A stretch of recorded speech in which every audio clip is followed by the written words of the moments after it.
In the process, we have some new products and services, solutions for global challenges, job creation, a strong economy, and so on. This is the return on investment that Treasury makes. And if we don't do this, what's happening? Because I sit in those budget discussions at the ministry, budgets are going down. They're just going down. But and I started getting this sense that unless we're going back to Treasury and say this is the return on investment in some of this kind of things, it's just seemingly going to paradise. Because they keep saying there's no impact. Economy is and when we talk about glorified universities, institutions or higher schools, it tends to be a little bit of what you hear from Treasury. You understand what I mean? It's like, so what's the difference? So why don't you just invest in students? You hear what I mean? Oh, yes. So why don't we put money in CBC, secondary school? They're coming from somewhere and they have an argument. And we're going to stop arguing. So our future as academic institutions, you know, sometimes we say, oh, we were receiving less budget this year. That's probably not going to change much. And you know, we are not the ones who allocate ourselves money. Somebody else does. So unless we are speaking the language that person does, it doesn't matter how much we argue in our rooms until the cows come home. What they are interpreted is what they are interpreted. And they're going to do their job. Okay. Now, Kisii University. This is a question I have. Actually, one question. Do you have an innovation strategy? And the question here is, where are we now? And where do we want to be at some time? Because then the technology transfer office starts to make sense in order to get at where we want. So I think the first question that you need to deeply think through is an institutionalized innovation strategy. And that strategy will need to tell us what the goal is in a measurable way. It needs to tell us what are your objectives. And based on the phase in which you are as an institution, it needs to tell us what are your priorities. I don't understand why you will be doing something about camels when we have cows in the neighborhood. Priorities. I don't see you doing fish. Maybe you can, but what will be your priorities based on the strengths we have as an institution? So I will pick my priorities with this. I'll put a timeline. And I say, over the next 5 years, we want to lay the following foundations. We want to do capacity building. We want to set up technology transfer. We want to set up our IP policy and make sure it's mainstream and understood. We want to build a certain number of partners. It's a small experiment I did in 2006. I was also getting into academic life. And I went and looked at some of the professors who in my view were very successful. They had grants, partnerships. I monitored about 4 of them. Then I asked myself a question in 2006. First of all, I asked, how old are they? They all look very similar. Do I wait until that age for me to have the same number of grants? Now, how can I fast track that process so that in a shorter time I can have the same number of grants? And I figured out the secret.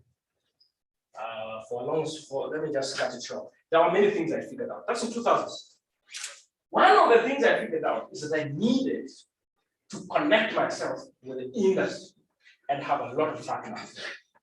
And I set a target in 2006 that in the next 4 years, on an annual basis, I'm going to go to conferences, events, and so on and so forth, to certain kind of organizations who are doing certain kind of things. So I started studying strategic plans and visions of different organizations, and I identified 10 of them. And then I said, I'm going to do anything I can to know the CEO. I'm going to do anything I can to know the head of whatever. Right? It didn't take long before I started attracting grants. I didn't write proposals. I just knew people. And the people, I sold them the value proposition. And the next thing is funding side. I did that experiment over and over again, and I came to discover fundraising a very easy job. It's about people. So if we define what our timelines will be and the goals that we want to achieve and the kind of partnerships we want to build, just have clarity about that. In a little while, once we're focused on it, you've identified priorities. You know, don't do everything. Identify priorities. And then we focus on them over a period of time.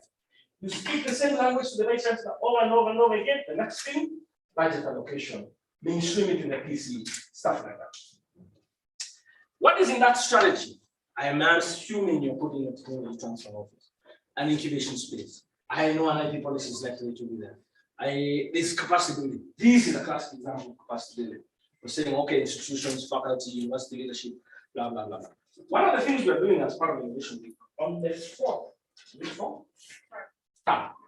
on the 3rd, we're going to hold a full-day workshop for vice chancellors, BBCs, and speak this language. That's capacity. Because the more university leadership understand, then the more they prioritize and the more they guide the institutions. Partnerships for scaling. You won't succeed. Okay, capacity building here, I said, okay, there are things like at the institutional level, faculty, student level, let's introduce more and more new methods to help these students to be more innovative. Issues to do with IP, issues to do user-centered design thinking, problem-based learning, and so forth. That means it's part of the strategy.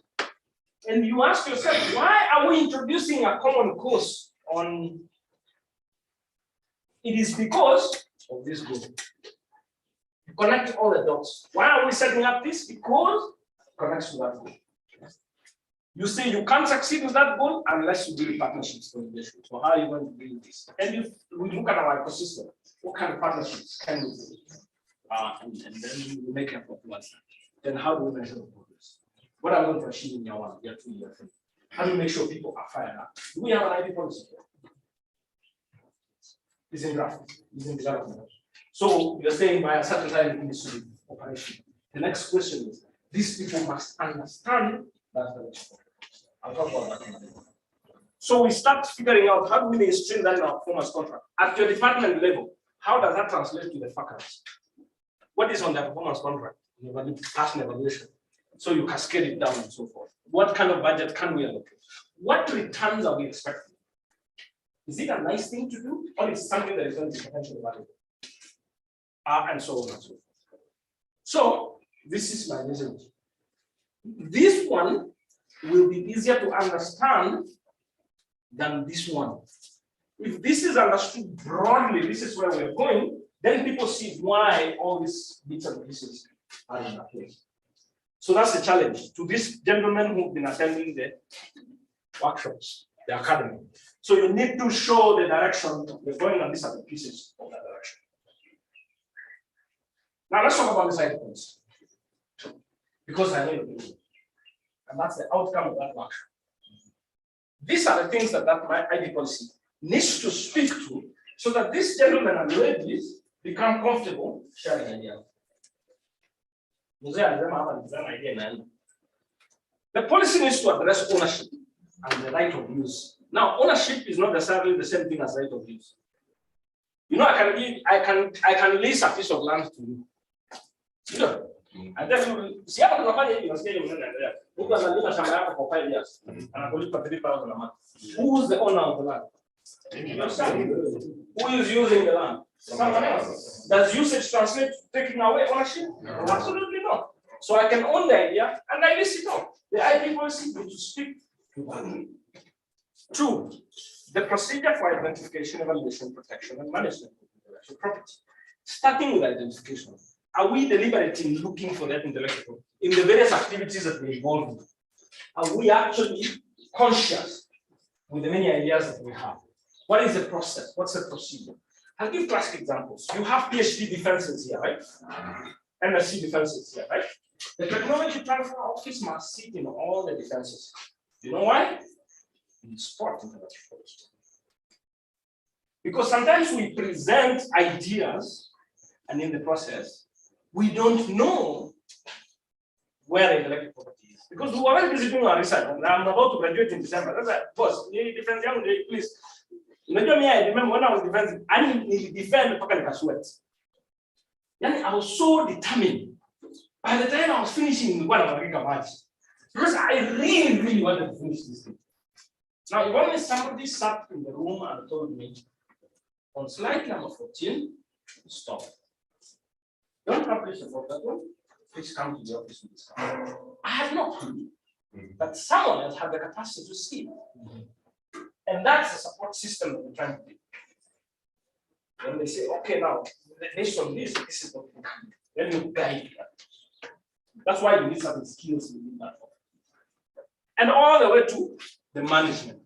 What can be done? You know, the way me, I might not know what to do, but somebody else can help me. Procedure for cooperation with third parties, because chances are you will collaborate with someone. It's never going to be a one-person show. You will have to collaborate. And the more we are answering, by the way, can you all do this? Stretch out. Now let's assume you're falling sand. In your mind, just imagine how many grams of sand you're holding. Let's change. So the sand, so you must then I'll do like this. And then shika. When do you think you will hold more sand? It's when you do this. Come on, easy. The more we are likely to develop a mind of sharing and building partnerships around what we're trying to do, the greater the sand we will hold. The more we do this, like this, the less sand we're going to hold. And the less we'll build ourselves, the less we'll build our institution, and the less we'll build our country. So the policy, though, but we can't just be nice, just sharing. But the policy needs to guide how we manage our collaboration. Right? Then guidelines on sharing of profits from successful implementation. So you have an idea, you're based in this university. The next thing is your idea is successful. What is in it for you? What is in the department? And what is in the university? That must be addressed. Then people feel comfortable. You know, there are many young people. By the way, you graduate students every home. You have a computer science information system. They graduate students with good ideas at the end of the year. And then they write a report and submit it. Some of them go and do something about the ideas, some of them don't. Now, if they were part of the process in the institution to develop this idea, are you telling me the university has nothing to do with the ownership of this idea? Absolutely not. If I'm a faculty member and I'm given a space and I develop this thing, are you telling me the university has, they give me electricity, I park the car outside there, I have internet. So in all fairness, the university has some sense of ownership. The question is, what is the percentage? And then we ask, what will the university help me if the technology transfer office builds the partnership proactively? So I walk into the TTO and I tell them I've got this idea. I say, we've got 6 different organizations that we can swim. You see, that's a very deliberate, proactive approach which meets my needs. But if I get to the TTO or them on the Angalia, then you see I don't see the value, right? Then I walk away and I start building the partnership. Then that's why people come and say, how do you invest this idea? I won't tell them. So we're trying to build a system that makes it easier for everybody to do something. That's the policy. Mechanisms to ensure protection, I think that's straightforward. Now, we were discussing effective IP policies in our workshop. And somebody challenged about effectiveness. So is that we have an IP policy? Is there anything to do with effectiveness? Is there effectiveness an issue of implementation or is it an issue of design? Now, effectiveness, of course, refers to the implementation, but it is very possible you can have a bad design. And then you try to implement a bad design, you get bad results. So in the design of that IT policy, legal certainty needs to be addressed. Who owns what, where, how, or how long? That policy needs to create and to nurture. It may not create, it kind of like enable, an environment that supports and encourages innovation and development. You know what we're trying to, now I'm speaking almost like a preacher or what do you call it? A motivational speaker. I'm doing this very deliberately because I know where we are. So my style right now might not be my style 3 years from now. Right now, I'm trying to convince people we need to wear into this vehicle. You understand?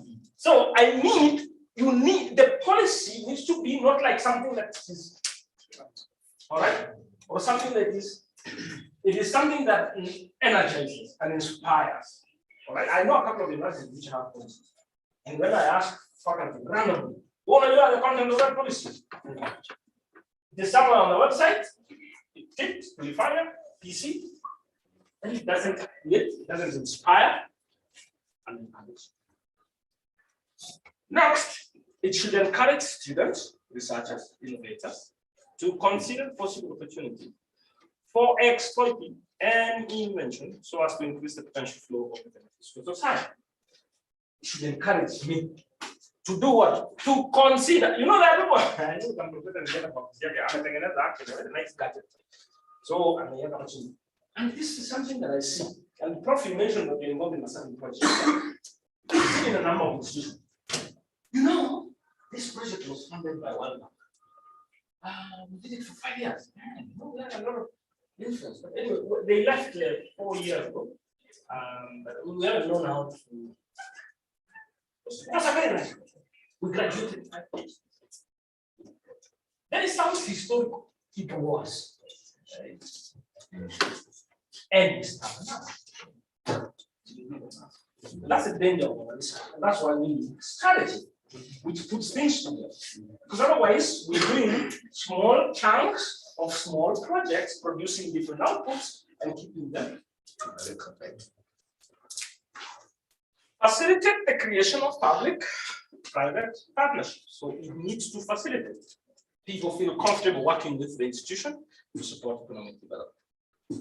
Encourage mutually beneficial relationship with other institutions. You know, we have too much of a crisis of silo. I myself and me, Kisii within the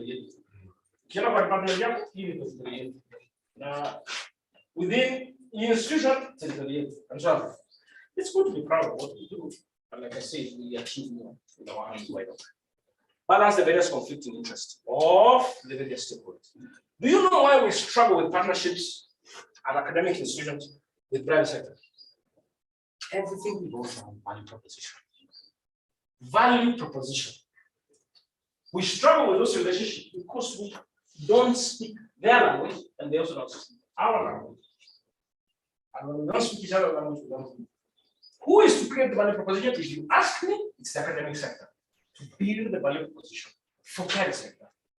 The private sector is driven by a couple of things: profits, image, growth, those kinds of things. If you speak their language, then our relationships start to make sense. But we have to manage the conflicting interests. Continue. I want to continue to do my research and my teaching, very probably. But how do I speak the language of these guys? And that is the responsibility of the teacher to help speak the language. This professor might not be very good in speaking to. So you customize, you think through the value proposition for partner X, 1, 2, 3, 4, 5, 600 of them. What language are they wanting to hear? You become the interface. Him, he will bring theta Y, theta X. That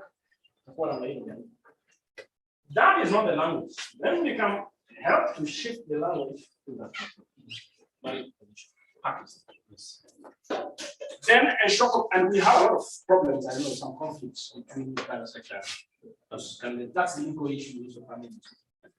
And then ensure compliance with applicable laws. So you don't want to be outside the law. So yes, go ahead. Will you share the notes? I will send them. Okay. Yes, sir.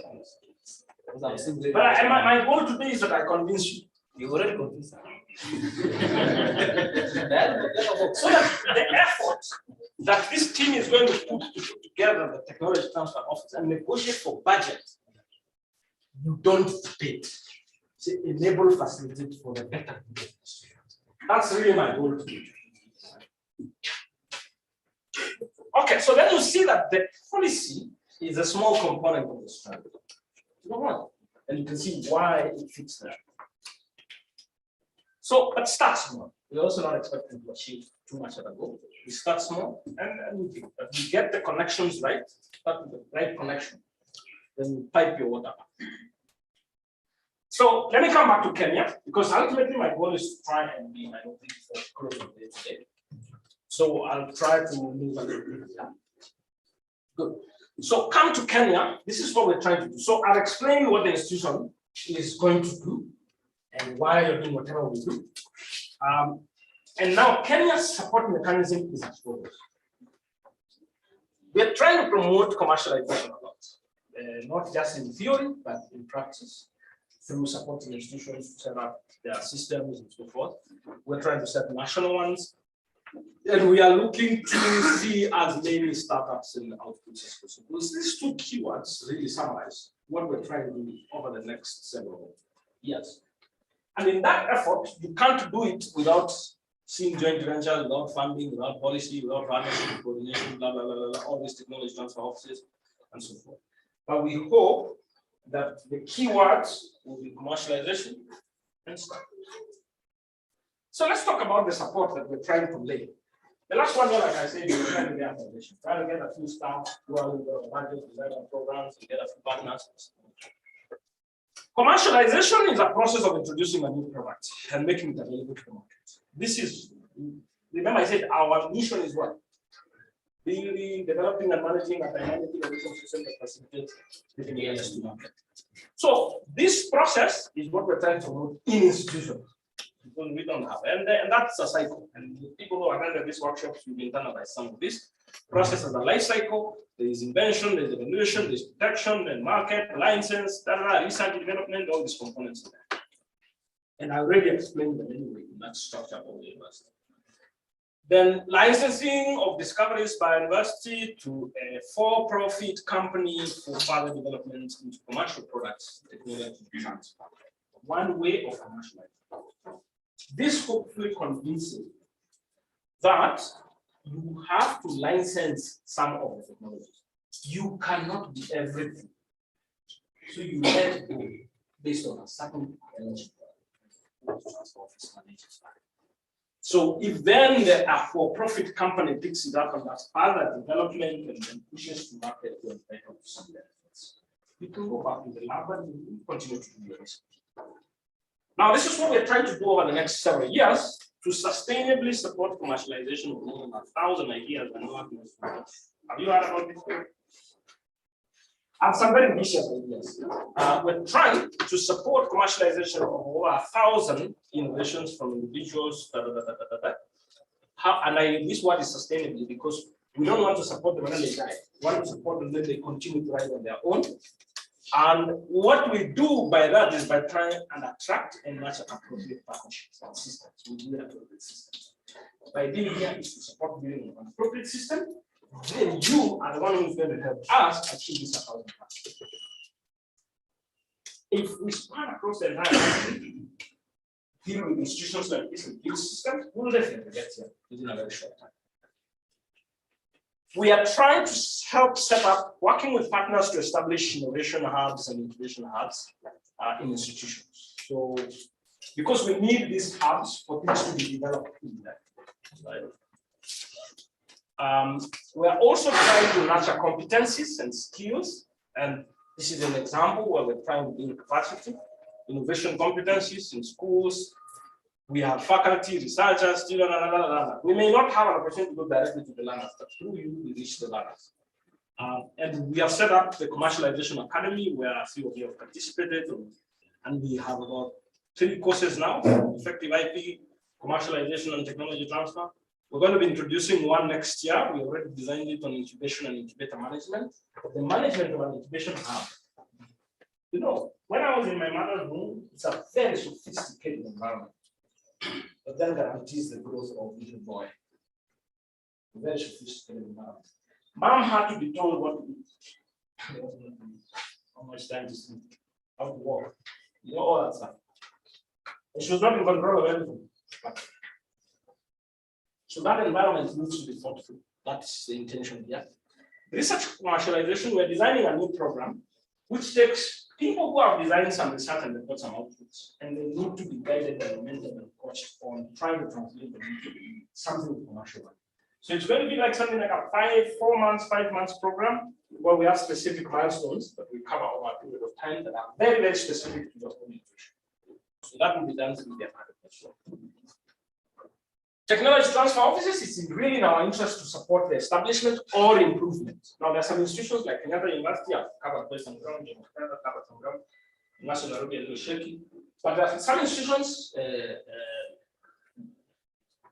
CPEC, some research institutions that have also done some work. So we are looking to support that process of either establishing or strengthening. So like in this financial year, we have a target to support 2 or 3. And in the process of beginning, we will advertise based on the resources that we have, we will support where we can. And then in the course of time, we increase. In another slide, I'll show you our projection over the years of what we're going to do. Then we are aspiring to see more IT frameworks in institutions. So we are in the design mode. So we want to see how we support from development and exploitation. So that requires a bit of skills, a bit of incentives, a bit of tools, blah, blah, blah, blah. We hope, by the way, this is under the radar, that on an annual basis, we will produce a report on how we are performing as a country, and the country is a function of several institutions. So how many institutions have a report? That will be one thing we want to disseminate to the whole world. How many institutions have a technology program? How many institutions have license? You know, those kind of things. That is the only way we will speak to treasure. Now you see where I'm coming from. This will be the way to speak to treasure. So you have to help me to help you. Does that make sense? Good. Coordination, of course, of national policies, you know, thinking through templates, guidelines, that's why we're doing it as part of the academy. Now, one other thing we're trying to build is an innovation marketplace. Now, I did illustrate that sometimes when we have ideas in your own house and you don't get them somewhere out there for someone else to buy, then they don't do. So we're building a digital platform which will try to link innovations, research outputs, link them to market. And that's what we have like platform. Then we have set up a national commercialization forum. So this will be the first innovation week, national innovation week. Within it, we have what we call Research and Commercialization Summit. So we have 4 tracks. I'll talk about that later. But we are looking to run an annual forum on IP monetization, so that people understand the intricate issues. We bring as many partners as possible. You can bring your innovation, speak to partner XYZ, legal, financial, investors, da, da, da, da. We want to bring those kind of people together in the summit. And do this summit will help us link research, innovators with investors, funders, partners, and strengthen collaboration. So the first one we will do it as part of Kenya Innovation Week in December, between the 6th and the 8th. The summit basically is going to run 7th and the 8th, 1.5 days, but we start the narrative on 6th. And I hope it will be semi-virtual. If you can't make it physically, you can participate. And we've tried to get partners from universities in South Africa. All these communities, some research centers, local institutions, some professors who succeeded. We managed to get a few delegates from the US. A little bit to share experiences, share what works, share what doesn't seem to work. We will be trying to disseminate a few things at that time, which I'll talk about in a minute. So this Innovation Week, I've explained it. There are 4 tracks. One is going to be on research and commercialization. I'll put it up so that you see one. We want to engage on policy issues, advancement of commercialization. We want to exhibit success stories. We'll try to push the penetration and uptake of innovations, promoting relevant skills. And so the 4 tracks: commercialization, skills, technology, stuff. Now, this is our roadmap in terms of how we can support the course of time. This financial, we have some lessons we've learned. I got into office and we've studied what has been happening. So we have learned some lessons over the last several years. Now, this 21-22, we hope to support 2 or so commercialization programs. And we are also looking to support by providing 5. Now I think we'll do more, 5 commercialization grants, depending on the kind of partnerships we have. By the time I designed this, my number was 5, but I think it'll be more. We hoped, I'm not very sure about this, the establishment of 5 incubation hubs. Honestly, you don't have to come and establish. You are establishing an incubation hub. All we can do is to be supportive, and we can count it as something we have achieved. Then we will try to grow over the years 22, 23, 24, 24, whatever. As we grow, one of the things we introduce is commercialization grants, because once you have a strong technology transfer program, you need funding for specific innovations. So we are looking to grow these commercialization grants from 5, 10. They can be a lot more than this. It all depends on how we attract support. In the course of this time, we want to enhance policy, framework, guidelines, tools, templates, and we want to strengthen private sector integration. When you do your innovation week here, please don't speak to yourselves. Don't speak to yourselves. It doesn't help us. As much as possible, engage private sector, local government, new and around. Let them mix. That's how we enhance true language. Otherwise, we have a problem as academics. We speak a lot to ourselves. we present a paper, yeah, and then we convince our friends that we did a good job.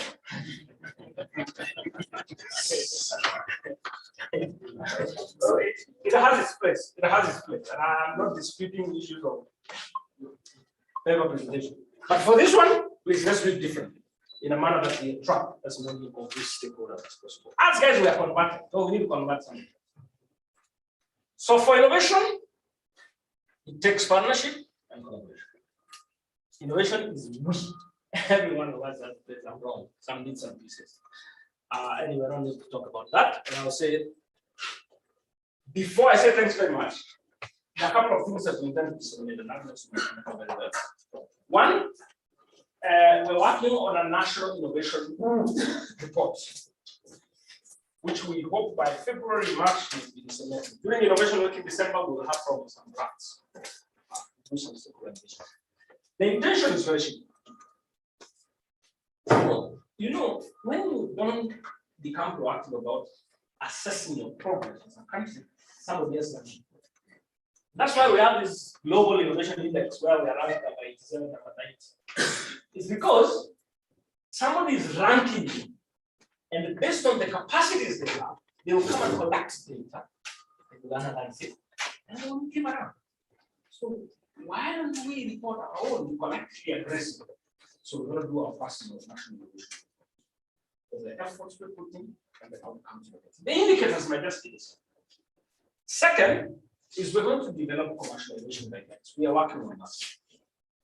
We're using consultants. You know, one of the things we also realize is that we're trying to do everything.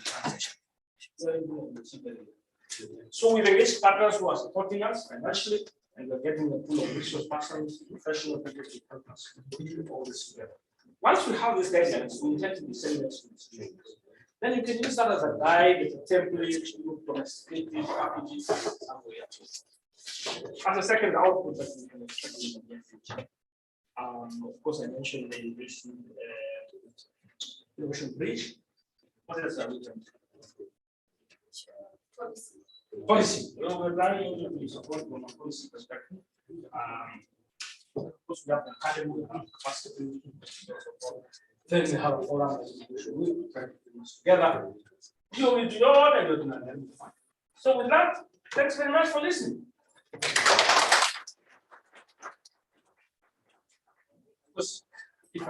Thank you. I was what can we do it the Nyayo way? One, Aha.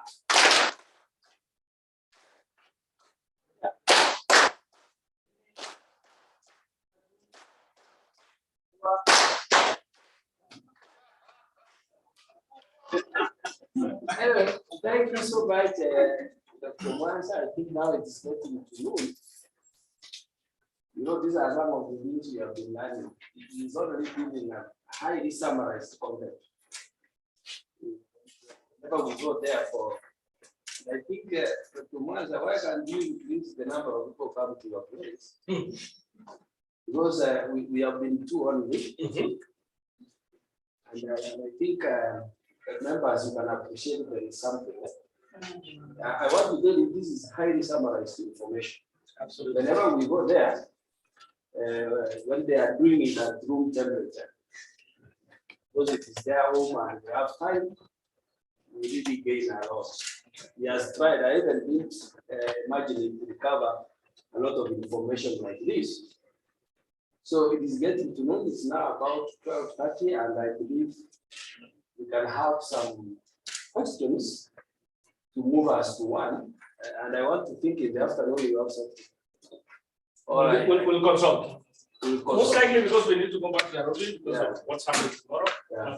But yeah, and then we also have some innovators from Kisii community here who could have wished to present something for you to see, such that when you go back, you should be able to know that there are some innovations from this end, from their end, I mean. So I think, members, are we in agreement that at least we have a plenary session? We ask a few questions, some clarification here and there. Then we agree whether we should be here in the afternoon or we allow them to go, and then later on, we have our own workshop. Those who went for training, we should be able to disseminate the same information to the members. That's what is one. But I always realize that when a workshop is organized internally, and then probably this another facilitating, it is not taken as seriously as when we have external facilitators. Because you look there, I think I know you. So it has been done. But however, organized one and they attend. However, I think they are changing the perceptions. Somebody can go out, bring information, and then bring it to us. Then we should be able to get it from the person who went out. Because the university may not be able to facilitate all of us to go to Kenya. So I think without much ado, because I'm really talking too much as you are a social scientist. Now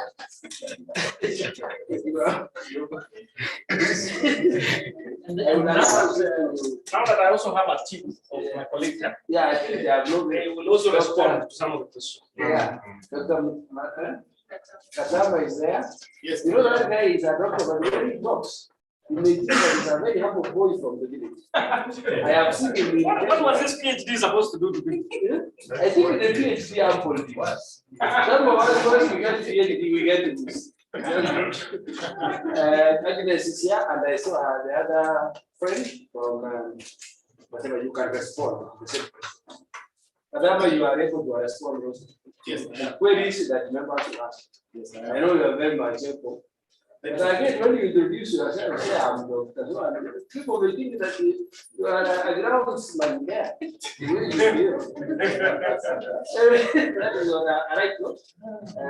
I think now you are free to ask some questions. Thank you so much. You were saying if we should allow more people from Kisii to come for the workshops to participate. So we have several dates for the same programs. Probably we have the letters inside the post notes. So we can have different cohorts, so maybe 2 or 3 this month and then another 2 or 3 in the next month. We have the same trainings every month. So meaning that we can have as many people coming so that we have a bigger team supporting that training. And the price we try to subsidize it so that we can get as many people to come on board. I think when you are responding to that, the CEO was out.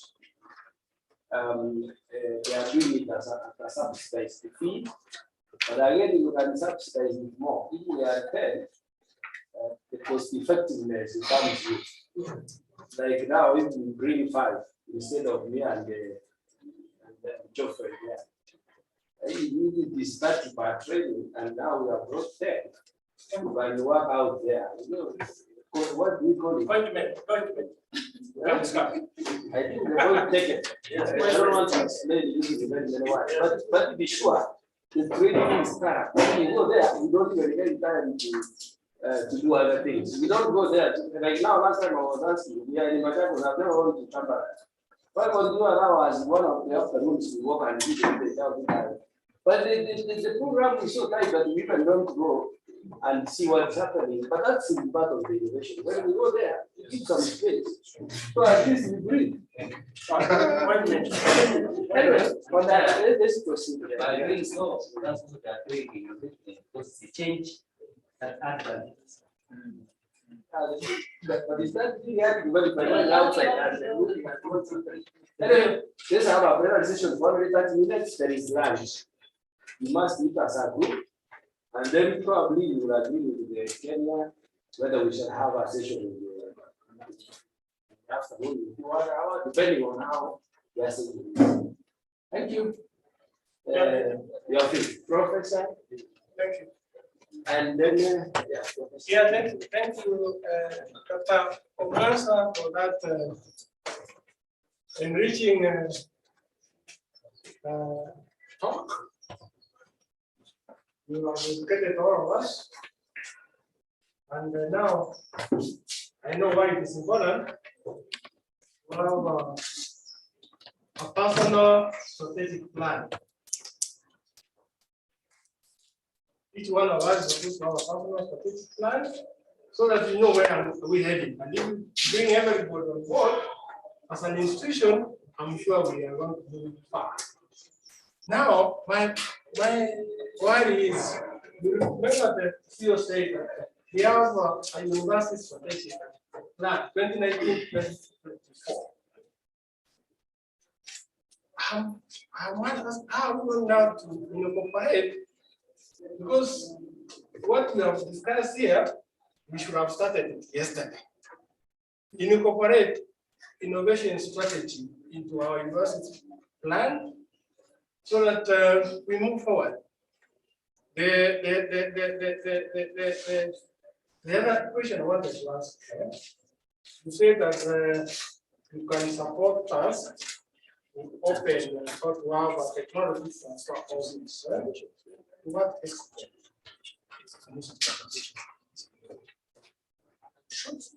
Yeah, you can shoot that one. Good. That's the second one. Like you said, you saw the kind of sport was and like I said, treasury looking, see the output and they do. So we have some little funding, and we will be running a call. And this, yeah, the assumption is working. I'm doing that because we have some internal funding, all right, and we also have some partner funding. The partner funding will be conditional. They might actually decide who. So that's why I don't know how to play out. But we can only support 2 or 3.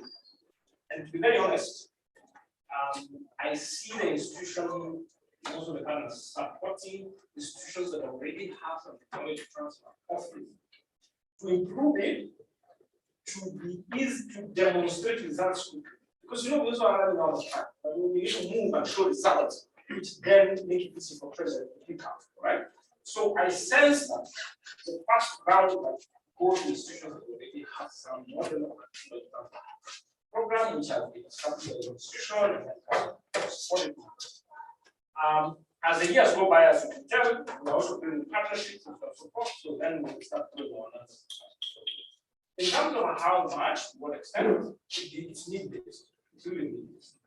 Because you can't put a number on two different people that have different needs. So I come to your first question around strategy.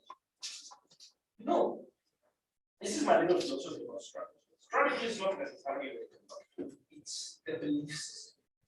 More important is the beliefs. We can do a very good document, but let me tell you transform. And so when you should direct, you achieve 20%. Let me stand up on this because this is a very important philosophical. I'm very sorry. I see strategy as a philosophy. So fine, we've got a strategic plan that runs for the next 6 months. Take 2 points. Number 1, I don't think that if you start working on an innovation strategy, you will be off track now. All right? Because you can pull things that are currently in the current strategy and they inform your action. And strategy is not just a document, it's the action that follows. Now, one perspective I have to pick is that we don't have to wait for this current strategic plan to end in order to do anything to do with the strategy of the next round. It is just make it integral, as long as we strongly believe in setting up the technology transfer office, even if it was not exactly explicitly written in the current strategic plan, doesn't mean we don't do it. I mean, when we build a strategic plan, maybe we had so much information, but in the course of implementing a strategic plan, we find some additional valuable information. There's nothing wrong in factoring it in, so you can start implementing. That's one dimension I want us to do. The second dimension I want us to pick. The development of the next strategic plan is informed by the journey of the implementation of the current strategic plan. That's when you discover the insights. You're like, now we need to go like this. By the time you do the next one, now you're very, very clear. So there's nothing wrong in doing a local, internalized one, that is informed by the current one. And then by the time we do the next one, if some people, by the way, overhaul the entire strategic plan halfway in the implementation. They're like, wait, we've discovered some very useful insight, let's reorganize ourselves. So don't see this thing as so detached but it has to be a separate thing and then very disruptive. Just see it as part and parcel of the implementation and the insights that are being gathered, and we keep moving. There are some things in the current strategic plan that you might never ever do. You thought you would, but you end up not doing it for reason one, two, and three. And you find yourself doing something else that was not necessarily written there, but you discover it was a lot more valuable. So the strategic plan is the guide. It's not like really a hammer and that's it. So I think that should be more respectful. Okay, so Yeah. I think the commercialization and innovation part of it is actually captured in the It's captured. that's the best plan. Yeah. It lies actually in resources. And I think there are very many things that are advertised. Okay. So we are actually taking care. You run with it. Maybe you might implement it in a more sophisticated way than you knew based on the insight you have gathered now, and that's fine.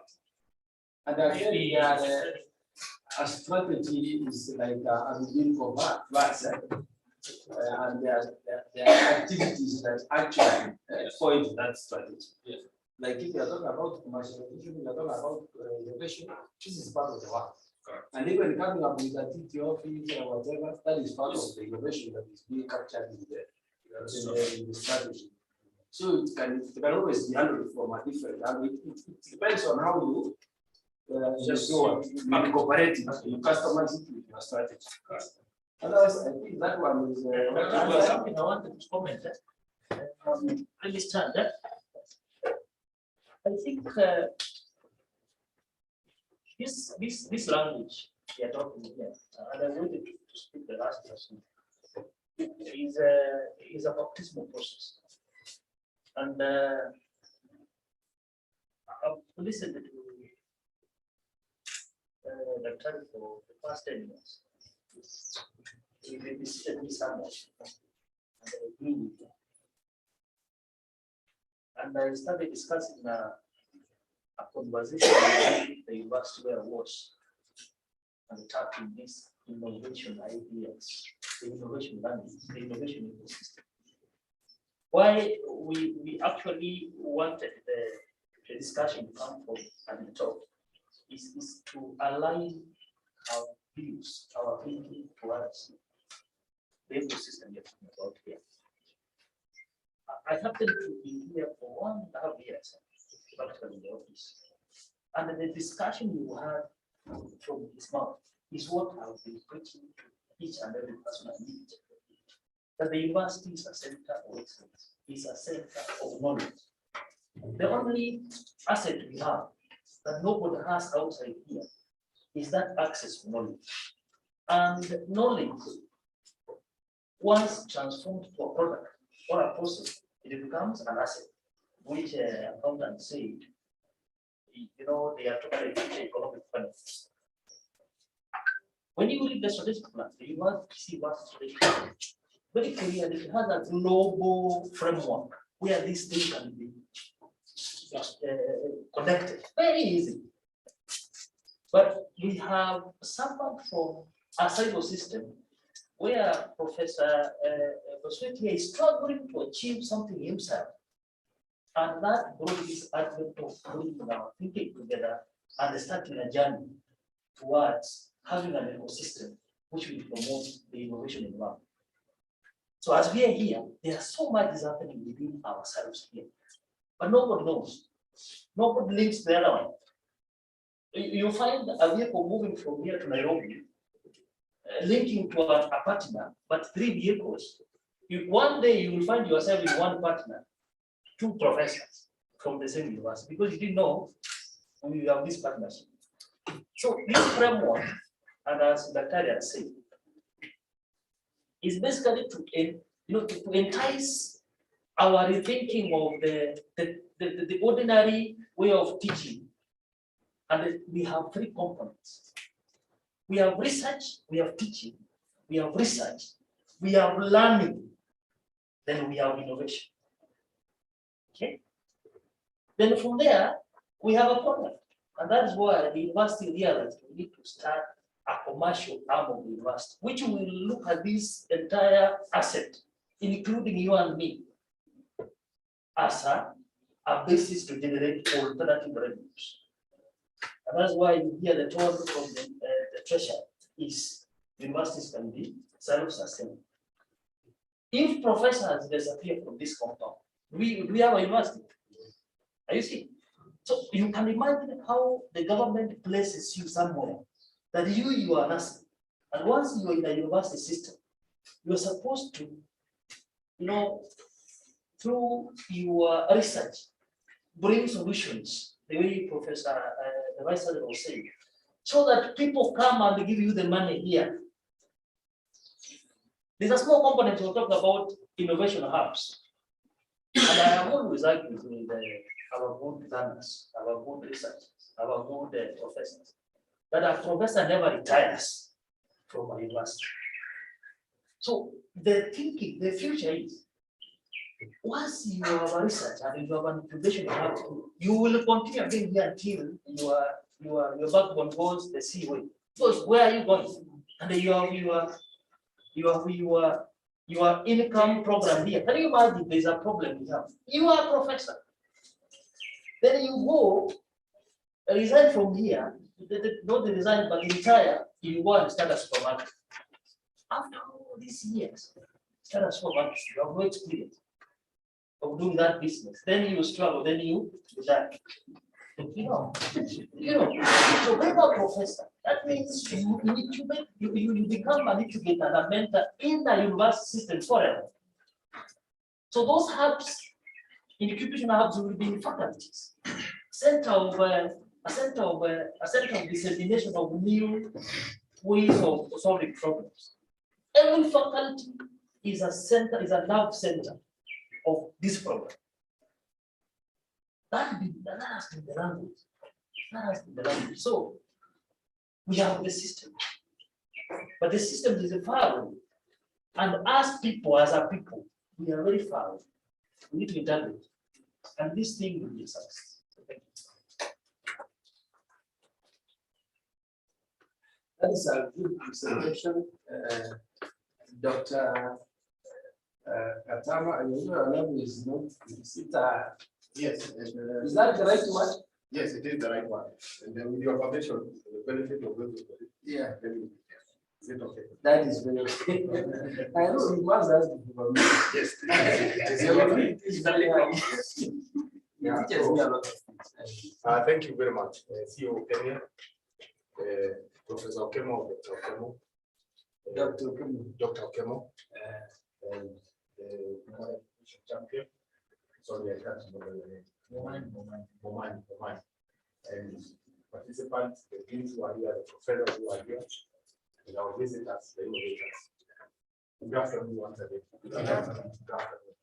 I'll take like, let's say 5 minutes, and I'm going to build my case from what was presented by the CEO, and what came from DC, and what came from Dr. Okemo, what has come from mine.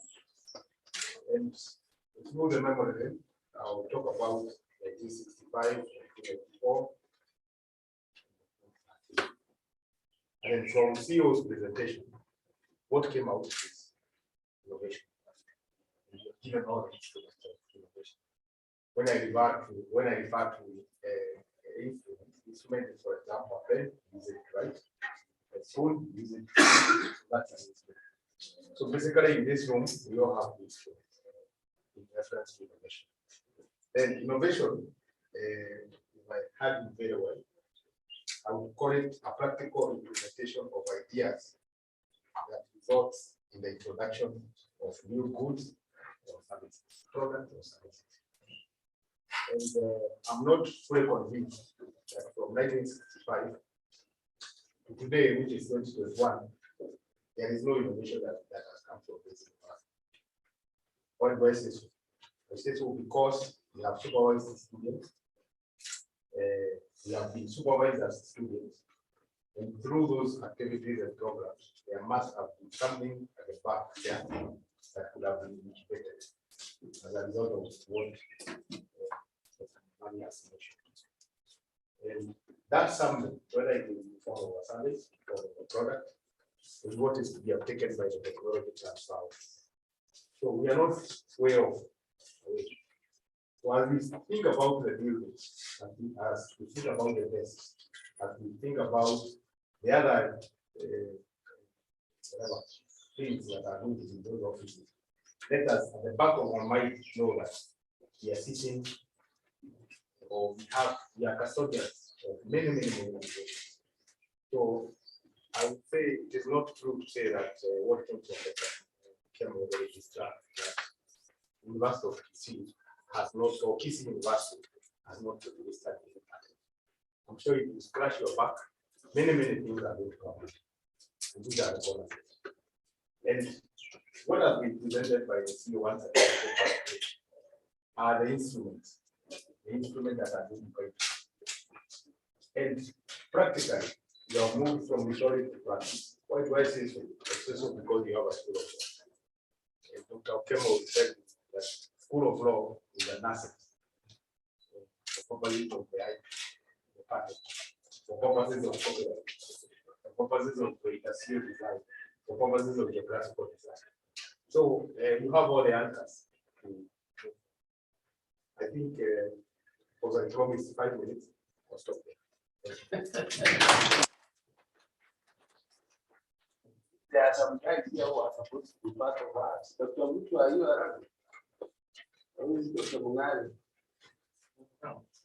Mungari with us? Those are some of the colleagues who made this a success. And the program has been made so short that we will not be here. I think I will give them a word to speak, but before that, we should facilitate the next presentation, which will be very brief. There we have some special visitors from KENIA who would like to demonstrate what they are doing. I think we took our team some minutes ago. You are not very hungry, I believe. So if you are out, then you do the presentation, and then I do whether we come with after or just finish and allow our visitors to travel. But I think, Vanessio, we had reached a point where the sweetness of the whole story was, some of us were, it's like we have just started. It's like that we had reached a point where we want to hear more. But again, that's a special is good because it triggers to attend the next one.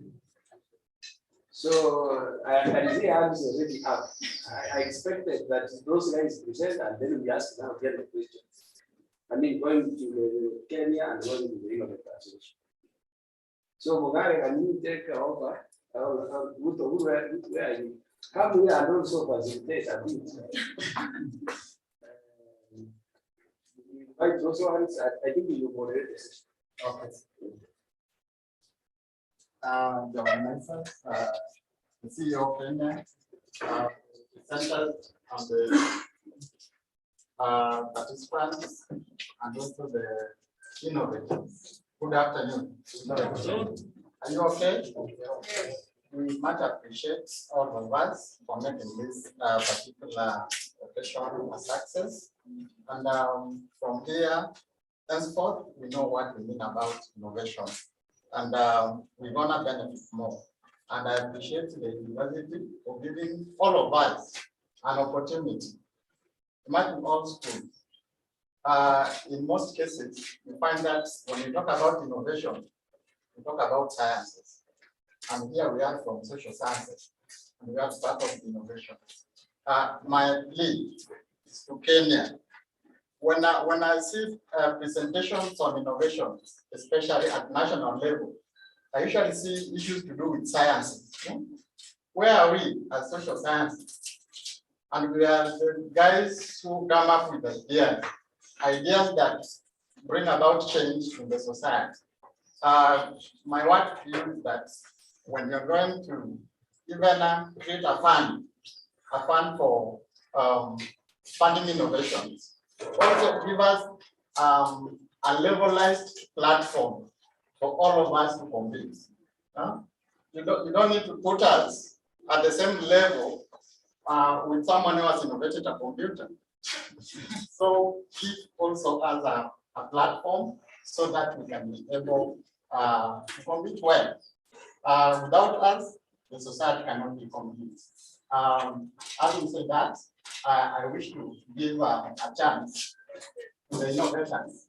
The guys from Namibia. Maybe before we proceed, the CEO is not here.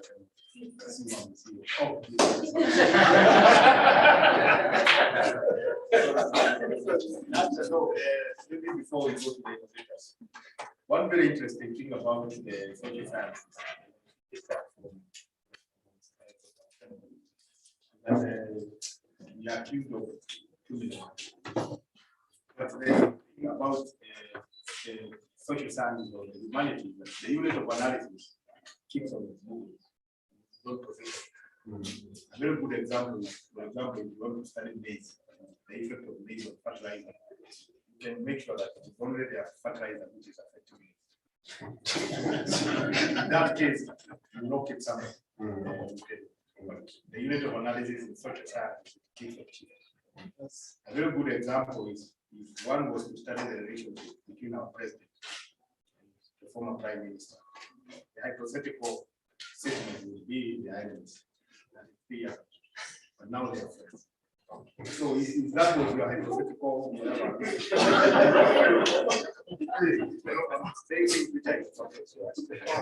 the good thing with the people in social science when you're looking at innovation, this is a product and services, is that you can move with that product. You mentioned computers. The computers, they need social scientists market. Yes. They need the social scientists to show the difference. Sensitize. Exactly. Yes. So it is social scientists who are not moving in the unit of analysis. So you need to move because the unit of analysis you utilize to make your judgments, make your contribution. So you as a person, you also need to move. That's a challenge. That's true. My name says that is not true. My name in social sciences, we do have unit of analysis. In fact, every research in social sciences is done by the unit of analysis. Yes. And in social sciences, research is also real time. So if I want to study the relationship between Uhuru Kenyatta and Raila Odinga, I may not go to 2013. I'll not go to 2017. I'll pick the unit of analysis to be like 2020 or 2021. Yes. So it does not keep shifting. Thank you, madam. I happen to have been, my last academic exercise was in humanities. And what I was told is that doesn't mutate, you have to mutate it. It's not static.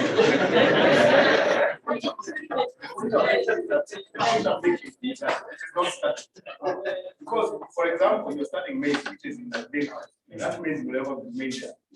And you can control the temperature, you can control the light, you can control water, you can control anything. But in social science, that unit of analysis mutates.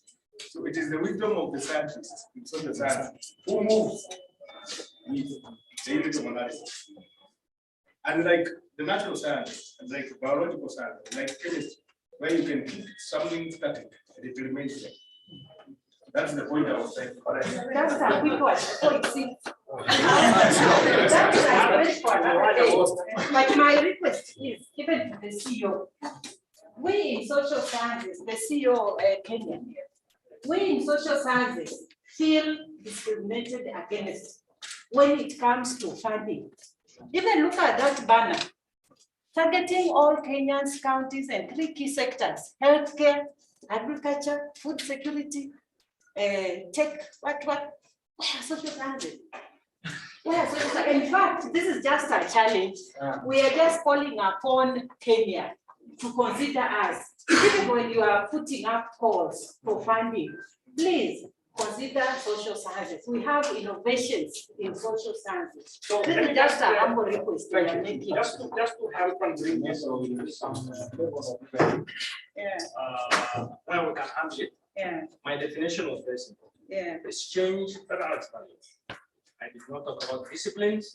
It has nothing to do with the expertise or and so forth. To answer the question, from my perspective, you will definitely be a beneficiary. Thank you. There's something to see comment. This is very important. That here we have in all schools here. Only the university section, you will have a scheme doing this. So if you look at the proposal writing and the for grants, logically you are not so much limited to have a multi-skilled team to sit down and do a proposal which cuts across all, because they are talking about solutions that affect the community. Okay, so if we approach this proposal or this grant writing proposal in that manner, that if Dr. Wasaki is talking about, for example, animal science, where is the business part of it? Because you're talking about impact on the community. So you look for Dr. School of Business Economics, you look for an HR person dealing with people, so that we have a multi kind of teams with thematic disciplines to respond to this. I think that is the best approach you can have. Actually, the social science are the most important in this aspect. Because you get any proposal, whether you are talking of health, whether you are talking about the mass,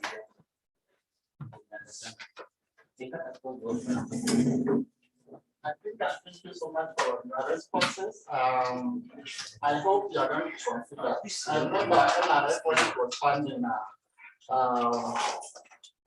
proposals. Out of the 20, they funded. We only funded 3 social science proposals. All these others were from physical sciences and applied sciences. So it's high time we are also doing that. So we want to give our innovators an opportunity to say what they want to sense and how the medicine is and how we can change that.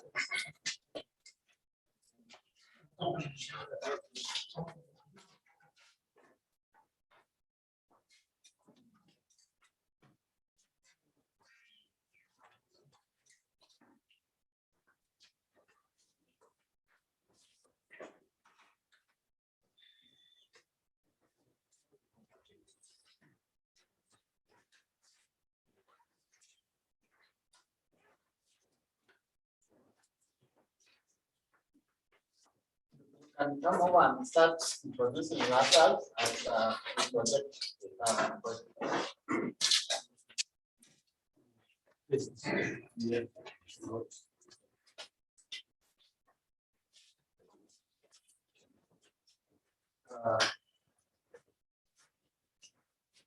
Nataka nichukue nafasi hii wasalimie hamjambo. Sasa kwa majina Daniel Mkwa. I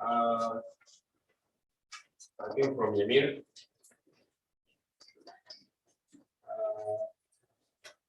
Nimesaidiana na wenzetu kukuja na hii maneno ya innovation mpya. Tumepata kutengeneza hii kampuni yenye sasa tunataka inuliwe ndio ipate kusaidia community. Kwa hivyo sitaki kwenda sana, tunafanya pamoja. Tunashukuru kwa vile mmetualika attend such a meeting. Kile mwenzetu ndiye atatoa mengi kuhusu hii project. Tunawakaribisha. Asante. Good afternoon, everybody. Good afternoon. Also, discussing all professors.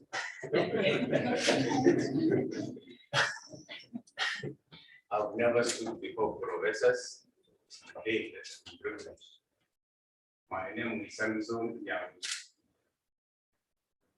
I'm from Kibera County.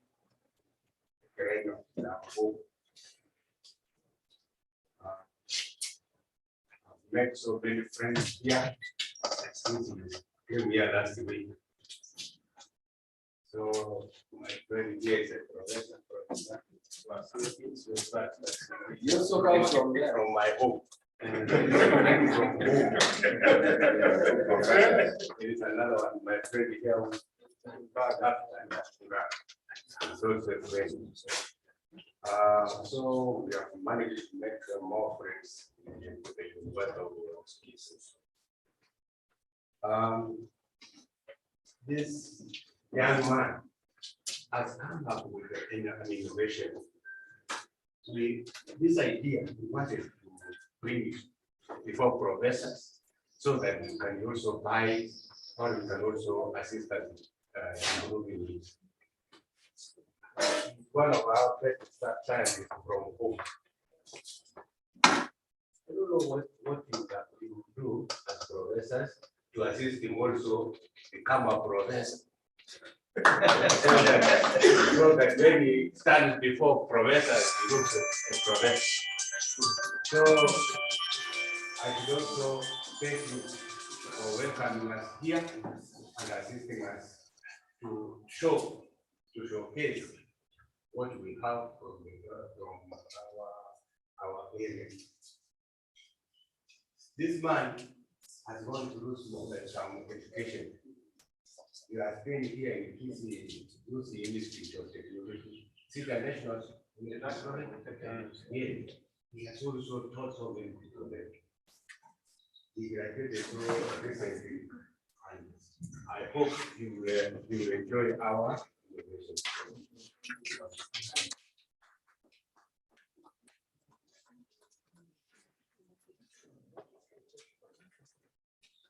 The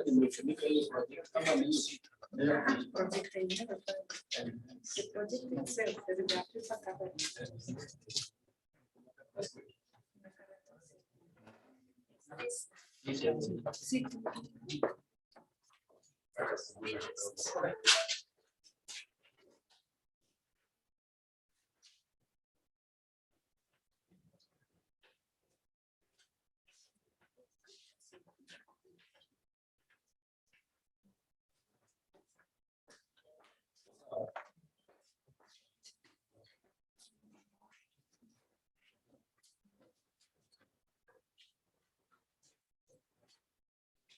Yes, that's good.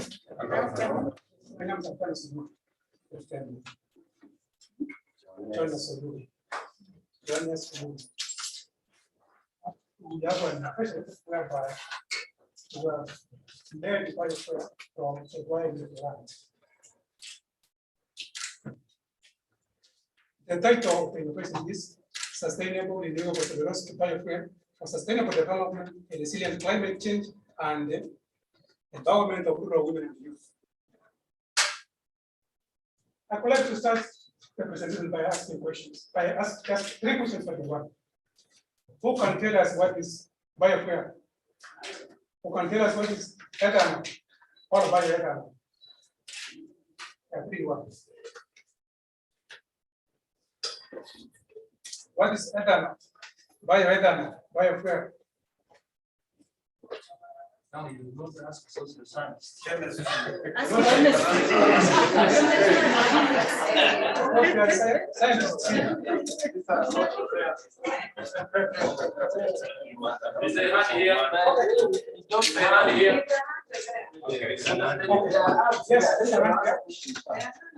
Now, we know what well is, but because he's adding the word bio, definitely means that it is well coming from life. And I think the name is that bioethanol things. You know that there is synthetic ethanol and there is this one from life. And the life in this case, I think it is your plants. Thank you. That's why. Summary of the innovation. Do you know that the usage of fossil fuel in the transportation and industrial production causes 35% of the greenhouse gas emissions? Yes. That the ozone layer destruction, as evidenced by the global devastating climate change, is the result of these gases. That exposure to these air pollutants in early life can significantly cause early development, trigger diseases like allergies, asthma, and diabetes later in life. Yes, The world's dependence on fossil fuel is on a condition, of course, with the need of future generations for a habitable environment. Nevertheless, studies have shown that bioethanol burns clay, and that blending petrol with biofuel reduces greenhouse gas emissions by 65%. And the direct achievement on the ongoing research for the production of biofuel propelled transportation machine will make biofuel an alternative source of fuel, contributing to a long-term solution for the climate change globally.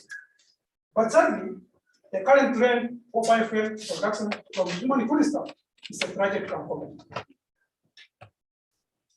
Our company's investment for biofuel production from a wild sequestration and food perennial land is a breakthrough. Thus, the global dilemma about biofuel production from annual human food plants, which keeps production on the minimum, will solve this problem sustainably. Therefore, significantly increasing the amount of and the efficiency of biofuel, hence winning ourselves from the reliance on environmentally polluting fossil fuel, aligning with the UN Vision 2030 Sustainable Development Goals. 13.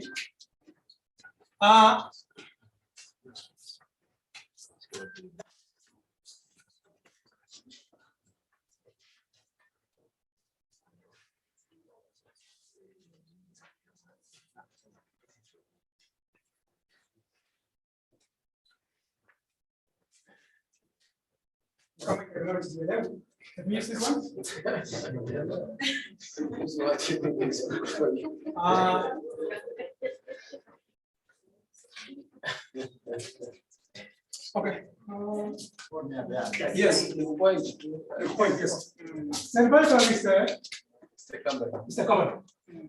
And the word celebratory comes from, it's an acronym of several words. That is sustainable, renewable, cellulosic biofuel for a clean atmosphere globally. Just a little. Our company will produce biofuel or biojet or bioethanol. It's not the same. Then this will sell to petroleum companies. The petroleum companies will distribute it to transportation, industry, industrial production, home cooking stoves, power generators, and the irrigation pumps. They will sell at $1.2 per liter, which is, you can translate to maybe like 120 shillings per liter. Then the petroleum companies from there will get $1.05 US. This is equivalent to 105 shillings. That's a cost margin. Yes. Then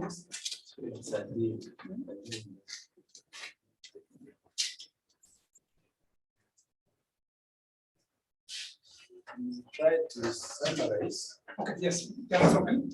At the beach, our beach market. The BPM share, we have spoken to the BPM share. We can supply them with 1 billion liters of surplus biofuel per year. We can supply with 1 billion liters of biofuel of surplus. Surplus is the brand name of our product. Then, this is we are targeting the Eastern community first. Then we have, if the COVID-19 pandemic, we can have the value and the cheap ones in Texas. So we are targeting the Oma Bay County, the Richo, the Mira, Kisii, and the Bomet. We are targeting the people and the share simply because they already have a well-established channel of biofuel distribution. Then, if the COVID-19 as I said, there is still a high demand for handy sanitizers. So, customer value proposition. Our biofuel, the biofuel, it contains 113% octane value. But this fossil fuel, it contains just 5% octane value. Octane value is the ability of the fuel to protect the engine from knocking. So you can see the biofuel contains higher percentage. So it will protect the vehicle from knocking. Advantages: high octane fuel, that's efficient and economical. High octane protects the engine from knocking. Clean cooking, hence no smoke nor soot. Biodegradable, thus no environmental pollution nor endanger to aquatic animals. The product. So the product, we are getting the product, our product from just the water plant. It's a research that we have done, and we have discovered some particular plant from which we can extract the biofuel. It is still the bioethanol. So there are the pumps. Technical partners, we have the agronomy, biotechnology, NEMA, KEPS, and international biofuel standards. Other products that we can make from the biofuel. We can have hand sanitizers. That's how you value now. You can have hand sanitizers, surgical spirits, and medical spirits. Still, you can make cosmetics from the same.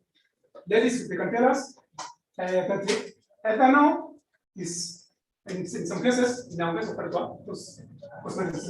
So, comparative advantages. Sustainable, renewable, cellulosic, perennial, and food raw material. This plant has been used for food in order for another commercial purposes anywhere in the world. It's a plant that we have discovered. And this plant, just an indigenous plant, appeals to solve the food versus biofuel competition. As I say, it is not being used as food. So we're not going to compete. When we're producing this, nobody's going to dispute. There is a creation of new direct and indirect jobs. This one, so understood. The moment we implement or build the factory, so there will be new jobs. There is another one, introduction of new cash crop to the farming system. This is just a one plant. We're going to introduce the farming system now. We contract farmers and you plant these plants. We have registered 2 patents for them. Next. Customer discovery.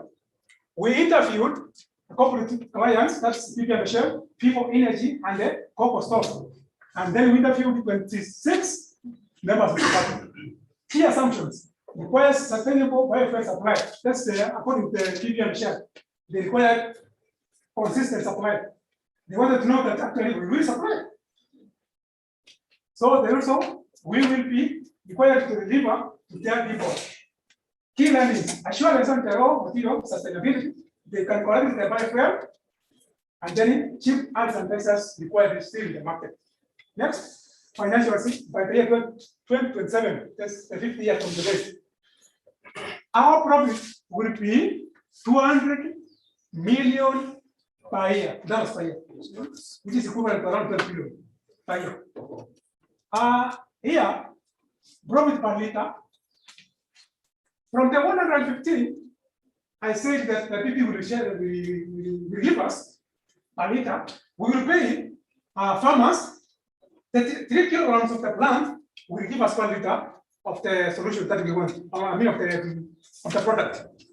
So the farmer will pay a farmer 20 cents per liter, per kilo, sorry, which will translate to 60 shillings.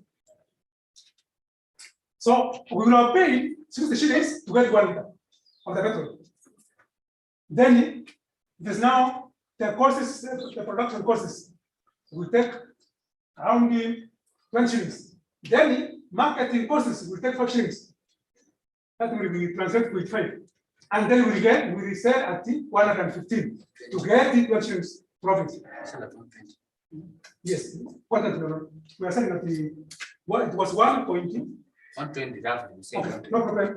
So the company will get just 12 shillings. What about taxes? Taxes. Yes. From the 15 shillings, I mean from the 12 shillings, that's the production costs. All those others have been captured. So we will produce 1.2 billion liters per year. 1 billion will go to the PPM share. The 20,000 will add value and make those others for other products.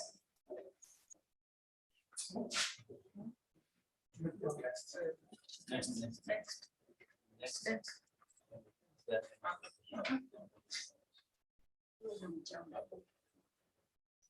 Okay. Then key drivers, high replicability and scalability potential. The plant is just an indigenous plant. The plant, I've seen the plant in Nairobi. The plant is staying in Kisumu, Kakamega, and there is this side of the Kirigonis.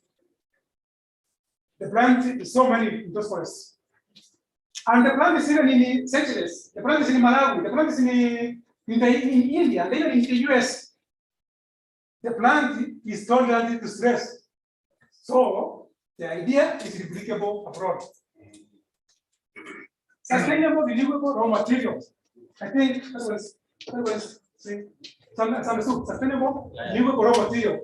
It is sustainable simply because this one now is an indigenous plant, we're going to introduce, then there's no competition, so it's sustainable. We will conduct farmers to plant.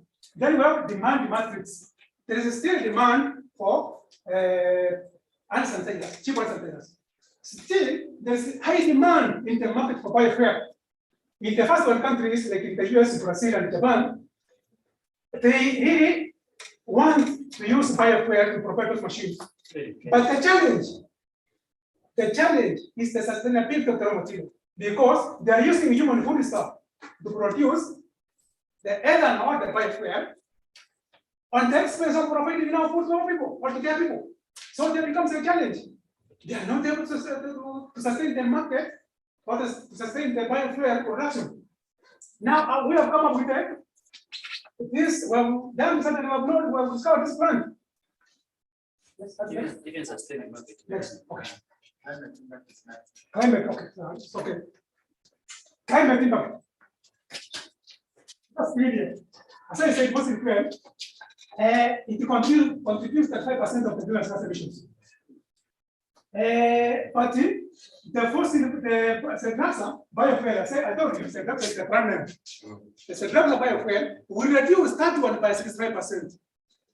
We reduce the carbon emission by 65%. Now, if we can come here, this is the public, the farmers, and we are here there.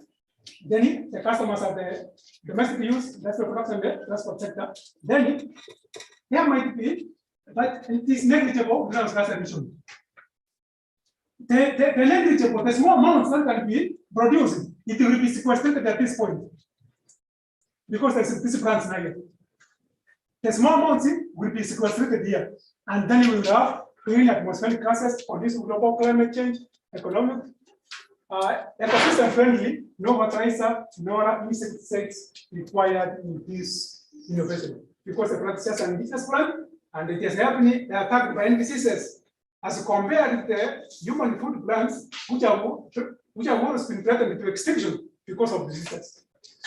Besides, expected creation of a new knowledge for biofuel production from wells, resources, and food, raw material, thus provision of efficient and economical sustainable renewable biofuel.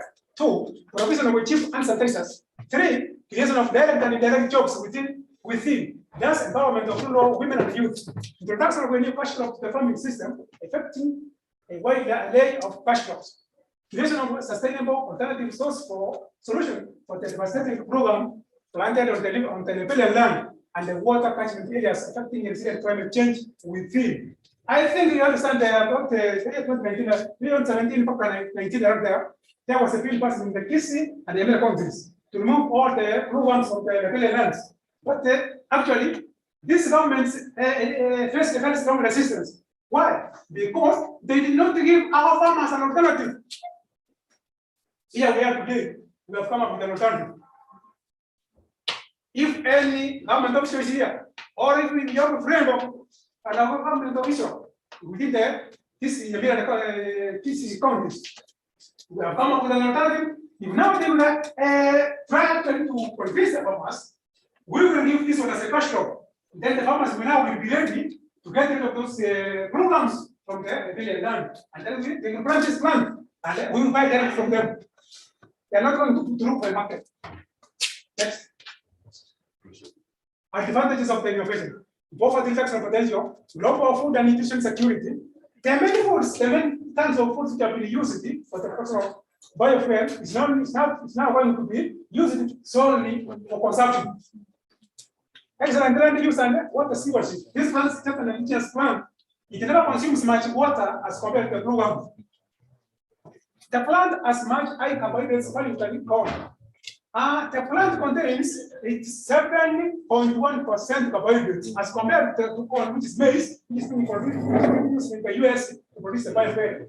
It contains 67.8% carbohydrates. Also, which means the plant that we have discovered is going to produce much higher biofuel as compared to the maize they're using in the US.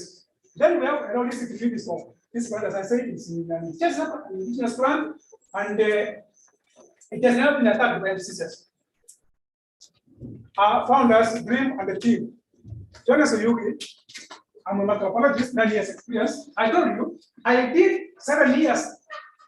I have 7 years of research experiments, 21 many trials experiments. I did 21 experiments until I came to discover the formula. Then we have Albert Mayaka, not with us, the co-founder. Then we have Daniel Mokwa here, who is a marketing manager, 10 years experience, a business partner. We have Master Morias, who's not around also, is a business partner, the chemical engineer, 6 years experience. Dream to create sustainable renewable solutions by biofuel source for resilient climate change globally. 2, to achieve $200 million valuation by the year 2027. 3, to provide access to sustainable renewable solutions biofuel for all cooking stoves for the growing slums and the rural population. 3, to create 610,000 jobs by the year 2027.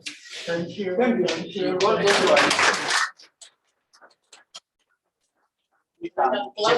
One. Long time.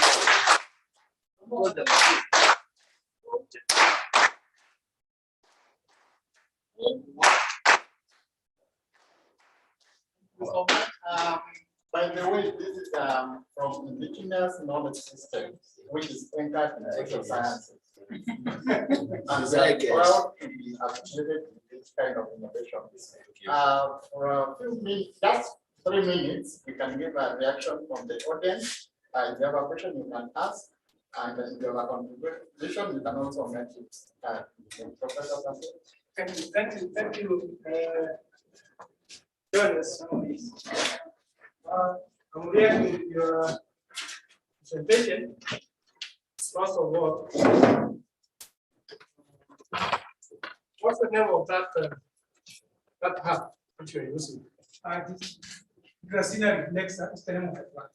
Gracina Reflexa. What I'm seeing is you need support so that you can commercialize this endeavor. Number 2, in this area we don't have land. If we want to plant this plant, it means we have to create land as competition for food crops. There's competition for tea. There's competition, of course, cash crops and food crops. Basically, that's what I'm saying. How are we going to convince our farmers to abandon? Because we talked about program, right? Eliminating program. Is it going if we eliminate program that is grown in various areas? Yeah? Are we going to get enough of the materials that you use produce that type of product, tonnage? My last comment is come to us, the School of Agriculture and Natural Resources Management, so that we can assist you in the agronomic aspect of that plant. Okay. Yeah, because there are little questions. Is asking because I'm about the quantity. You say here 3 kilograms of plant will produce 1 liter. I don't know whether they are dry or they are green. Secondly, I don't know at what age is it the right time for you to harvest the plant? Because I don't know, I believe it will be the leafy part, the leaves. So at what age will it, are you harvesting? And how long does it take for you now to harvest? Same. Eh? Secondly, the last one, you talked about the low livestock for some livestock. You mentioned about livestock feed. Low risk of livestock feeds in the presentation. That's feedstock. Low feedstock. You mean feedstock for livestock or Feedstock for the industry. for the industry? So I just wanted to know if can we also use the same product for livestock feeds? That's the question. Because currently, if you look at my yesterday data, after the industrialization, then the livestock sector is the second largest most contribution to the global warming issue. So if it can be fed by animals, then it can be a very good resource. Thank you. You are great to hand. Yeah, address on that initially because we're talking about the mission of Kenya to be putting ideas to the market. So my question is, in Kisii University, would we start thinking about innovative plans or business incubators so that people could maybe have a safe landing space first when you have an idea and then take it to the market?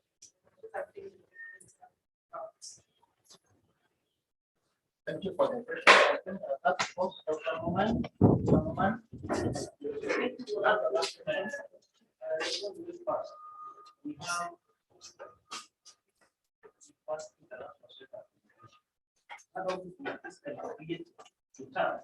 Those ideas to incubate them into our market.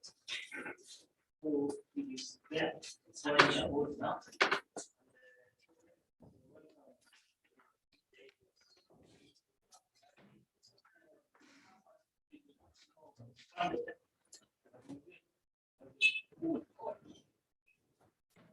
Yeah, in the interest of time, I know a number of people would like to have questions. I want to have questions, but is it very urgent? Because I want to stop here. Yes. Maybe we can It's not even a question. Yes. It's a suggestion that I saw them using gas, which is fossil fuel, which is process of fossil rock warming and like. And they look for a way of getting energy, like the concentrated solar power, so that they use the sun's energy instead of the gas. How much do you use? How much gas do you use to produce the biofuel? That one. Then another thing. You don't need to answer. We are going to have this innovation in school. Members, you accept that this innovation is very good. Yes. You go outside and see what these guys are doing.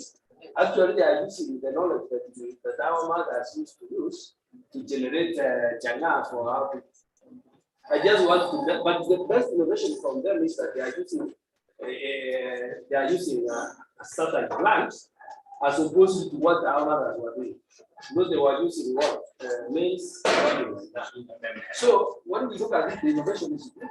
The vice chancellor has already impressed it, and they has even given me whatever space to work with them, and we will incorporate all those ideas. So that at least we polish up the one. Instead of wanting to plant it out there, that's a plant that can survive on one. If we have stacks in a room like this, we can fill the whole room in a form of storage, and that's hydroponic something. So let them alliance with the people of agriculture so that they produce and load within. Yeah, the idea that people will help you have that plant even do better. Because what you want are leaves. The agriculture people will tell you how to have so many so that you can get to write that. But again, it's going to work with us. So those so many questions, we will solve them. In fact, some of the questions you are asking are so scientific that you need to answer them by yourself. You better just not be very aggressive. There was also another innovator, but before it comes, was also, I don't know, because the visitors want to leave. I felt that it is important that we give a lot of thanks. Yes. It is not important, it's not good that they just leave that time. Sure. So every call the revenue just want to go, and probably as I get out, can you agree on which one to give amount of that? What will do is help that. What do you know? But you have to do.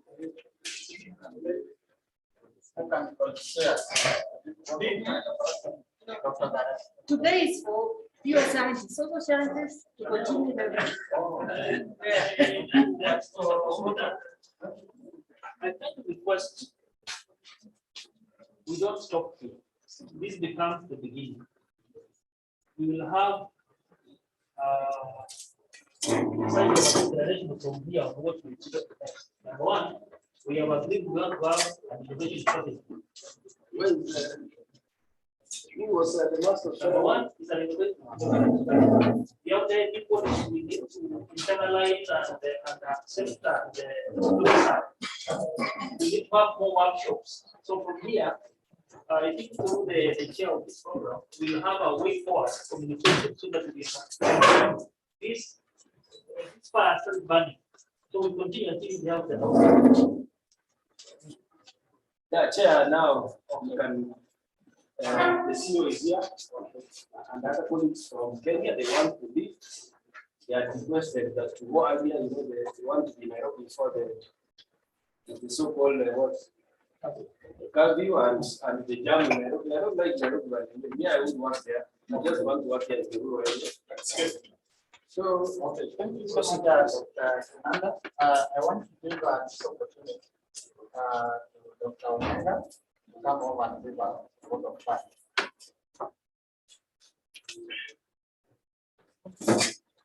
Okay. CEO of Kenya, Dr. Omega, and all protocols observed. I want to take this opportunity and say that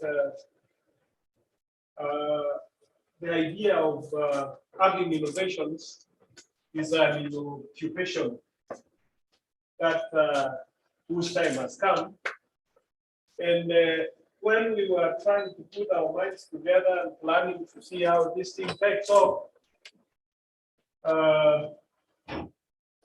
I was not picturing that we have innovations in the villages which will emerge and then give us an inventor so that we can start thinking further on what else we can do to refine them. But I want to take this opportunity to thank our guests for coming and for setting us on motion. Some of us were cooling down. We have ideas in the shelves, which we thought they are not innovations. And some of the things that we do, sometimes we are too generous. We do innovation and then you walk around the village telling everybody that, I have done this and you end up losing your goals. I want to once again thank them again, and probably I want to say that the time they have spent here was very little. Maybe you may not come in person, but we will want you to send us some people who can come and give us motivation so that we can move on in this. And I also want to take this opportunity to thank my colleagues, the registrar, research, and the other people I'm seeing the School of Agriculture. I want to thank everybody for embracing this. I know in the beginning you may have thought that things are not working well, but it is because we are multitasking. You find you are here, you are there, you are there. And this is something I do not want to miss. And I want to encourage those who have innovations, bring them forward. I think Kisii University fraternity is open and they are ready. I'm sure the office research is ready to pursue an idea. And if there are any materials, any linkages, we will welcome them. I want to say thank you. Have a safe journey as you go to Nairobi.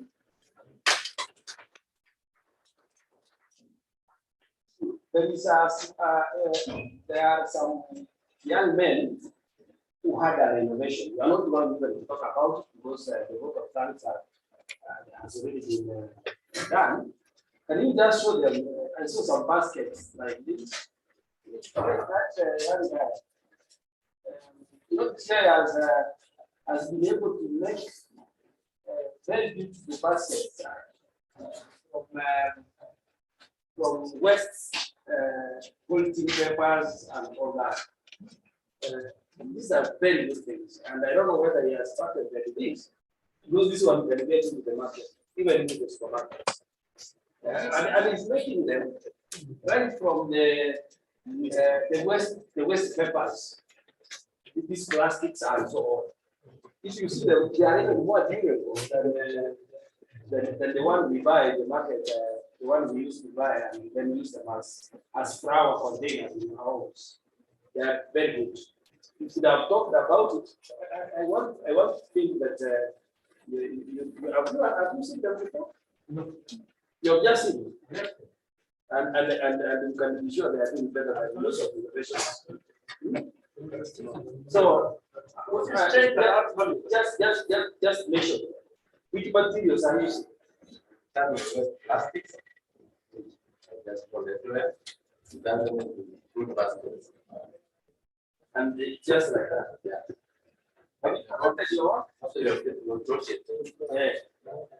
Now, what can you make a follow-up with me? Get my whatever, my contacts, and then come so that I can connect to the Kenya National Innovation Agency. This can be presented in this. You know, the young guy working in Roman life, what he wants is just to be facilitated to come, and then he will be able to present the innovations. At this point, can we just make a prayer? Unless the CEO wants to say something, but I think they are comfortable, we want to make a prayer and then allow them to go. After this, let us go and take our lunch. From there, we can start.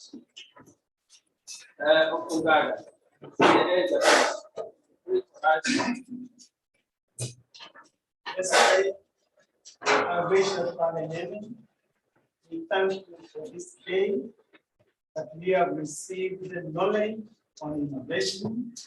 Lord, guide us as we now get ready to innovate in all ways so that we can be able to be seen as people who are in charge of knowledge in this country. Lord, as our guests are now traveling, give them your masses. Lord, as we now prepare to task on what we have been given today, give us guidance and your grace in Jesus' name we pray.